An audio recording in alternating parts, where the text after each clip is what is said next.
Ce 8 août dernier, Jean-Michel Martineau, éleveur à Cluny, est allé nourrir ses juments comme chaque matin. Jade, 14 mois, manquait à l'appel.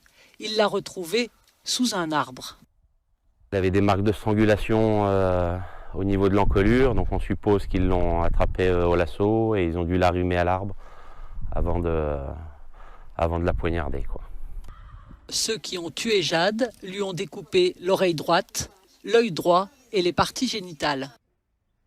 Là, quand on voit cette vision d'horreur, on est sous le choc, quoi, parce que c'est des poulains qu'on fait naître, qu'on aime.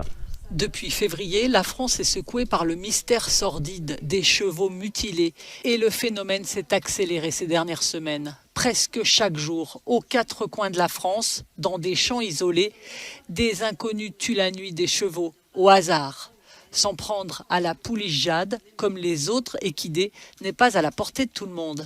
Même si elles sont très sociables, ça reste des pouliches, elles ont quand même des réactions de peur, de crainte, donc il faut quand même connaître l'animal.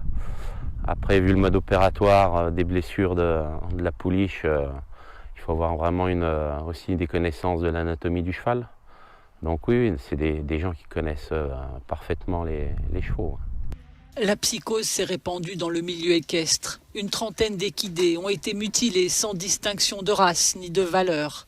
Les propriétaires font des rondes la nuit, surveillant au passage le champ du voisin. Tout devient suspect et tout peut déraper. Ce qui me fait peur, c'est 1, la multiplication des cas, et 2, la réaction qui peut être dramatique de propriétaires. Je pense qu'ils pourraient tirer sur la première personne qui penserait vouloir atteindre leurs chevaux.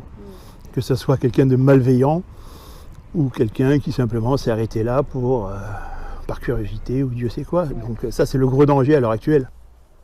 La multiplication des faits laisse penser qu'il n'y a pas qu'un seul criminel. Un portrait robot a été dressé par un éleveur qui a surpris des hommes attaquant ses poneys dans l'Yonne. Les enquêtes butent sur les motivations des dépeceurs de chevaux. Une piste est privilégiée, celle de la sorcellerie. On sacrifie l'animal en pensant que l'énergie de l'animal, sa puissance, on va la récupérer. Les organes génitaux, c'est plus pour un rituel de sexualité ou de fécondité.